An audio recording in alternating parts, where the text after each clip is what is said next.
Selamat pagi, Shalom Bapak Ibu Saudara. Mari kita sama-sama masuk dalam hadirat Tuhan.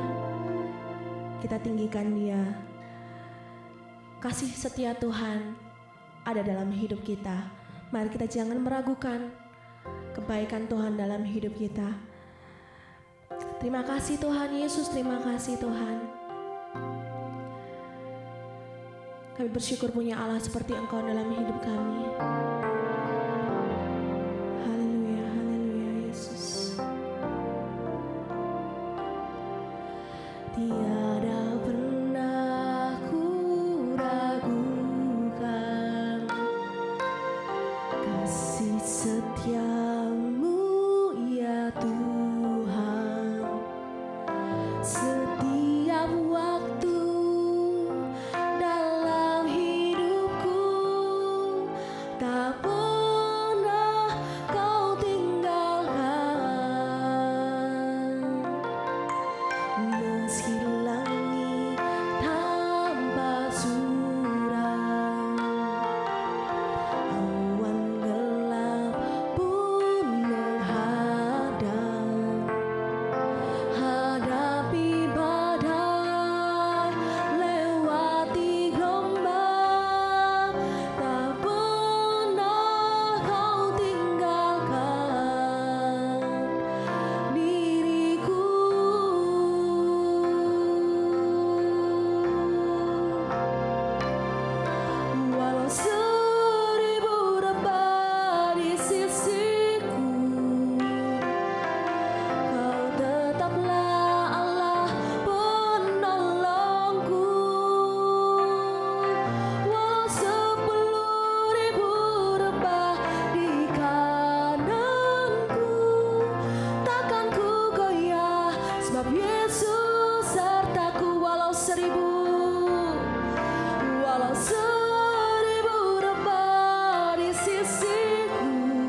Kaulah Allah penolong kami.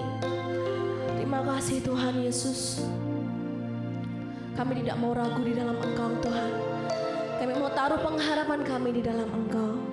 Terima kasih Tuhan Yesus untuk pagi hari ini. Kami bersyukur Tuhan. Sebentar kami mau belajar kebenaran firman-Mu Tuhan. Berkati hamba-Mu yang akan menyampaikan kebenaran firman-Mu. Pakai beliau untuk menyampaikan isi hati-Mu Tuhan. Dan biarlah setiap kami yang mendengar kebenaran firman-Mu itu Tuhan, kami boleh belajar, hidup kami boleh diubahkan, kami boleh berbuah dalam kehidupan kami. Terima kasih Yesus, kami serahkan Tuhan doa pagi ini ke dalam tangan kuasa-Mu. Hanya di dalam nama-Mu saja Tuhan Yesus Kristus. Haleluya. Amin. Salam Bapak Ibu yang dikasihi Tuhan. Dimanapun berada, mari bersama-sama kita boleh berjumpa kembali doa pagi secara online bersama GKI Pondok Daud. Saya percaya pada pagi hari ini Bapak Ibu Saudara dalam berkat-berkat Tuhan yang luar biasa. Karena percaya kita adalah orang-orang yang berharap dan berserah kepada Tuhan. Bapak Ibu Saudara dimanapun berada pada pagi hari ini, sebelum kita akan melakukan tugas-tugas kita sepanjang hari ini, saja Bapak Saudara untuk merenungkan kebenaran firman Tuhan pada pagi hari ini. Dan tema firman Tuhan pada pagi hari ini berbicara tentang menuai jiwa-jiwa bagi Kristus, menjangkau jiwa-jiwa bagi Kristus, bahkan memenangkan jiwa-jiwa bagi Kristus. Saudara yang dikasihi Tuhan, Bapak Ibu dimanapun berada yang saat ini bersama-sama mengikuti doa pagi, tidak secara kebetulan di tahun 2003 ini gereja kita Pondok Daud mengangkat tema besar yaitu penuaian. Tentu saja gereja sebagai orang-orang percaya mempunyai tugas menjangkau, menuai, bahkan memenangkan jiwa-jiwa bagi Kristus. Inilah yang menjadi misi daripada Tuhan, gereja, supaya mereka diselamatkan oleh Tuhan. Seperti halnya di dalam Yohanes 3 ayat 16, karena begitu besar kasih Allah akan dunia ini, sehingga ia telah mengaruniakan anaknya yang tunggal, supaya setiap orang yang percaya tidak binasa, melainkan beroleh hidup yang kekal. Saudara, karena dosa daripada manusia itu yang membuat hubungan Allah dengan manusia putus.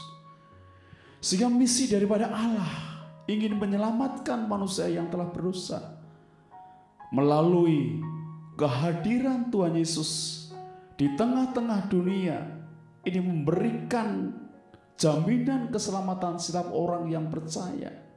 Nah, saudara, Bapak Ibu dimanapun berada pada pagi hari ini, masih berbicara tentang bagaimana memenangkan jiwa, menjangkau jiwa, agar mereka tidak binasa tetapi beroleh kehidupan yang kekal. Saya ajak pada pagi hari ini Bapak Saudara untuk merenungkan firman Tuhan di dalam Kisah Para Rasul pasal yang kedua ayat 41 sampai dengan 42. Saya akan bacakan kebenaran firman Tuhan pada pagi hari ini. Cara hidup jemaat yang pertama, orang-orang yang menerima perkataannya itu memberi diri dibaptis, dan pada hari itu juga jumlah mereka bertambah kira-kira 3.000 jiwa.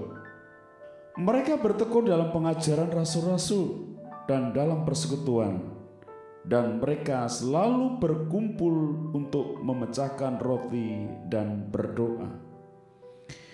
Maka ketakutanlah mereka semua, sedang rasul-rasul itu mengadakan banyak mukjizat dan tanda.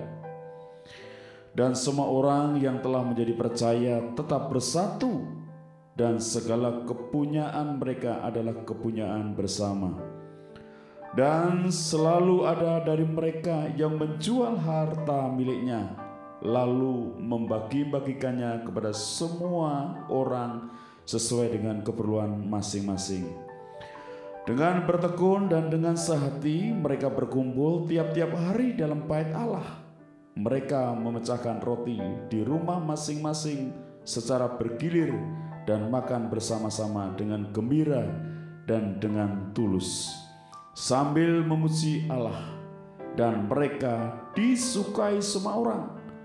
Dan tiap-tiap hari Tuhan menambahkan jumlah mereka dengan orang yang diselamatkan. Sekali lagi saya ulangi dalam ayat yang ke-47.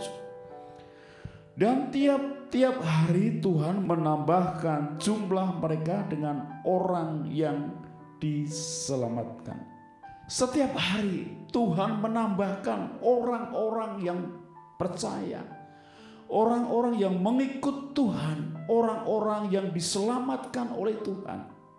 Pada pagi hari ini kita akan belajar bagaimana jemaat mula-mula. Setiap hari mereka ditambahkan, ada multiplikasi. Bilangan orang-orang yang mengenal, ada jiwa-jiwa yang baru yang diselamatkan oleh Tuhan. Betapa luar biasanya pekerjaan daripada Allah, Roh Kudus. Setelah hari raya Pentakosta, ketika para murid dipenuhi dengan Roh Kudus, pekerjaan Tuhan dinyatakan dengan sungguh luar biasa. Dan pada saat pagi hari ini, bagaimana Tuhan terus menambahkan jumlah bilangan orang-orang yang percaya. Dan pada pagi hari ini ada 3 hal yang menarik tentang bagaimana Tuhan berkarya di tengah-tengah jemaat yang mula-mula. Yang pertama adalah mereka bertekun dalam pengajaran para rasul dan dalam persekutuan. Saudara, inilah yang dilakukan oleh jemaat mula-mula. Mereka bertekun dalam pengajaran rasul-rasul dan dalam persekutuan. Di dalam persekutuan itulah mereka mendengarkan akan setiap perkataan-perkataan para rasul, mendengarkan pengajaran-pengajaran para rasul, bersekutu bersama-sama. Sehingga dalam setiap persekutuan itulah mereka dibangun kembali imannya, semangatnya. Sehingga bagaimana Tuhan campur tangan di dalam setiap pekerjaan-pekerjaan daripada jemaat mula-mula. Itulah yang dilakukan jemaat mula-mula. Saudara yang dikasihi Tuhan, Bapak Ibu dimanapun berada, inilah yang menjadi teladanan bagi kita setiap kita. Mereka bertekun dalam pengajaran para rasul dan dalam persekutuan yang indah. Dan hal yang kedua, saudaraku yang dikasihi Tuhan, ada satu kesatuan, ada unity yang sangat penting yang dilakukan oleh jemaat. Di dalam ayat ke-44 dan 45, dan semua orang yang telah menjadi percaya tetap bersatu, dan segala kepunyaan mereka adalah kepunyaan bersama. Dan selalu ada dari mereka yang menjual harta miliknya, lalu membagi-bagikannya kepada semua orang sesuai dengan keperluan masing-masing. Tuhan selalu menambahkan jumlah mereka setiap saat, setiap hari. Karena ada satu kesatuan daripada jemaat. Ada unity, itu yang sangat penting. Ketika dalam kesatuan itu ada kepedulian dikatakan. Ada empati, saling memperhatikan. Bahkan dikatakan dengan jelas, ada mereka yang menjual harta miliknya lalu membagi-bagikan kepada semua orang sesuai keperluan masing-masing. Saudara, Bapak Ibu dimanapun berada saat pagi hari ini, bagaimana kita bisa menjangkau jiwa-jiwa bagi Kristus?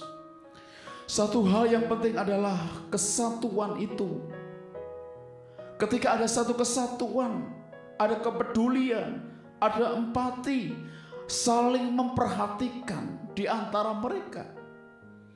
Sehingga kehidupan mereka adalah menjadi kehidupan yang menjadi suratan yang terbuka. Menjadi orang yang selalu disukai orang. Karena kepedulian mereka, karena saling memperhatikan. Dengan demikian, kehidupan mereka menjadi teladan banyak orang. Itulah yang dilakukan oleh jemaat mula-mula. Dan hal yang ketiga, saudaraku yang dikasihi Tuhan, tanda-tanda heran dinyatakan. Di dalam ayat yang ke-43 dikatakan, maka ketakutanlah mereka semua, sedang rasul-rasul itu mengadakan banyak mujizat dan tanda. Penyertaan Tuhan itu luar biasa. Tanda-tanda itu menyertai para rasul. Yang sakit disembuhkan, yang lumpuh diberikan kekuatan, bisa berjalan. Dan tanda-tanda itu menyertai setiap orang percaya. Dan inilah yang dilakukan jemaat mula-mula, bahkan para rasul. Dan jikalau pada pagi hari ini Tuhan pun juga menyertai setiap langkah kita, tanda-tanda itu juga menyertai setiap orang-orang percaya. Bukankah kita adalah orang-orang yang sudah mengenal, yang percaya kepada Kristus? Ketika Roh Kudus menyertai dalam setiap hidup kita, maka kita menjadi orang-orang yang terus membawa jiwa-jiwa, menjangkau jiwa-jiwa bagi kerajaan daripada Allah. 3 hal inilah yang saya sampaikan pada pagi hari ini. Yang pertama, kita terus bertekun dalam pengajaran para rasul dan dalam persekutuan. Dan yang ketiga, pentingnya kesatuan, unity. Dan yang ketiga, biarlah tanda-tanda heran itu terus menyertai dalam setiap pekerjaan-pekerjaan Tuhan. Sehingga kita menjadi orang-orang yang bisa memenangkan jiwa, menjangkau jiwa-jiwa bagi Kristus. Biarlah renungan pada pagi hari ini boleh menjadi berkat bagi kita sekalian. Saya ucapkan selamat pagi, selamat beraktivitas, kiranya Tuhan Yesus memberkati kita sekalian. Amin.